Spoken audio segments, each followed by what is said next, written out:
বন্ধুরা চলে এলাম এখন বাদিয়াতে, যে জায়গাটা প্লাবিত হয়েছিল। তো সেই জায়গাটা এখন রয়েছি। তো ভিতর দিকে আরো জল রয়েছে। তো আমরা এই যে রাস্তায় হাঁটছি না, এখানেও জল ছিল, প্রায় গলা অবধি জল ছিল, কিন্তু এখন জল মোটামুটি একটু ভাটা হয়ে গেছে। দেখো, তোমাদের দেখাই এসব জায়গার অবস্থাগুলো দেখো একটু। তো এগুলো সব ডুবে গেছিল, কিন্তু জলের তলায় ছিল। তো আমরা পিকআপ ভ্যান ঠিক করেছি এখান থেকে।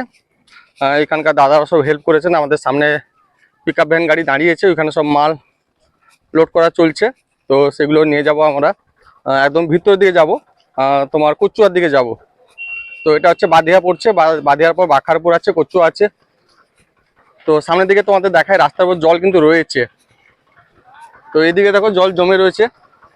তো আমি যে রাস্তায় এখন হাঁটছি না বন্ধুরা, এই জায়গায় কিন্তু এই অবধি জল ছিল। তো এখন জল অনেকটা ভাটা হয়ে গেছে। তো 7 দিন আগে কিন্তু জল অনেকটাই ছিল। তো এদিকে দেখো বন্ধুরা, দেখো জল জমে রয়েছে কতটা, দেখো অনেকটা জল জমে রয়েছে। এতে যেহেতু নিচু একটু এলাকা, এই জন্য জল জমে রয়েছে। বাট সামনের দিকে চলো তোমাদের দেখাই, সেখানে কিন্তু অনেকটা জল রয়েছে। এদিকে দেখো জল, ও আকাশমণি বাগান যে রয়েছে, দেখো ওর মধ্যে সব জল জমে রয়েছে। এবার সামনের দিকে চলো তোমাদের দেখাই, সামনের দিকে কতটা জল জমে রয়েছে তোমাদের দেখাই। রাস্তার উপর, এটা হচ্ছে মেন রোড। এটা তোমার ওই বাখারপুর কচুয়া যাওয়ার রাস্তা, মেন রোড। তো মেন রোডের উপর জলটা তোমাদের দেখাই একটু। এই যে টোটো করে আমরা নিয়েছিলাম খাবারগুলো, টোটো যাবে না বললো, যেহেতু ওর মোটর রয়েছে, জল লাগলে নষ্ট হয়ে যাবে। দেখো এখানে জলটা তোমার দেখাই, দেখো এসব খাবার তোলা আছে,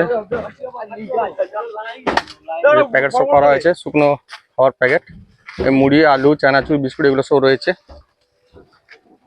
তো দেখো বন্ধুরা জলটা দেখো কত জল। এটা মেন রোডে, কিন্তু 7 দিন আগে এই জায়গাগুলো তো জল ছিল, প্রায় 1 মানুষ করে জল ছিল। কিন্তু এখন মোটামুটি জল অনেকটা খেঁচে গেছে, অনেকটা। অবস্থাটা দেখো, পুরো এলাকার জলের তলায় চলে গেছিল। এই জলগুলো কিন্তু তোমার উড়িষ্যার যে সুবর্ণরেখা নদী রয়েছে, ওই নদীর জল প্লাবিত হয়ে এদিকে এসছে, মানে বন্যা। এই জলে কিন্তু প্রচুর মাছও হয়, প্রচুর মাছ আছে, যেহেতু পুকুর সব ডুবে গেছে না, ওই জন্য।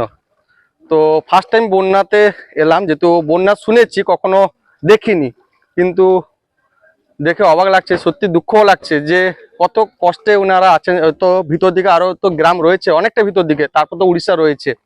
তো উড়িষ্যার পাশেই, আর এটা দীঘার অদূরে, আমাদের রামনগর এরিয়ার মধ্যে পড়ছে এই বাদিয়া এলাকাটা। তো সত্যি খুব দুঃখ লাগছে যে যে বন্যা এলে মানুষের যে দুঃখ, কষ্ট, যন্ত্রণা কতটা। যেহেতু আমরা একটু টাউনের দিকে থাকি বলে বুঝতে পারি না, কিন্তু টাউন থেকে যখন ভিতরে আসি তখন বুঝতে পারছি যে মানুষের জীবনযাপন কত কষ্টে আছে এখানে।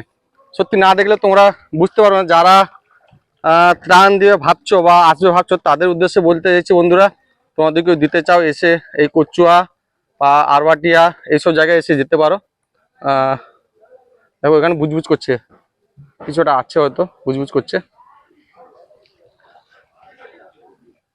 তো চলো আরো ভিতর দিয়ে গিয়ে তোমাদের দেখাবো, পরপর স্টেপ বাই স্টেপ দেখাবো কোথায় কি যাচ্ছি, কিভাবে কি করছি। আর তোমরা যারা আসবে ভাবছো বা তো তোমাদের উদ্দেশ্যে বলি, তোমরা এলে এই সব জায়গায় এসো। একদম মির্গদাগঞ্জ থেকে সোজা একটা রাস্তা রয়েছে, বা এখান মির্গদাগঞ্জটা পেরিয়ে এলে তোমরা ওইখানে কাউকে জিজ্ঞেস করলে ওনারা হেল্প করে দেবেন, গাড়ি বাড়ি সব ঠিক করে দেবেন। তো যেমন আমাদের করে দিয়েছেন, দেখতে পাচ্ছ গাড়ি আমাদের এখন রেডি হয়ে গেছে। তো আমরা এখন বেরাবো। তো চলো তারপর সেখানে গিয়ে তোমাদের সঙ্গে কথা হবে।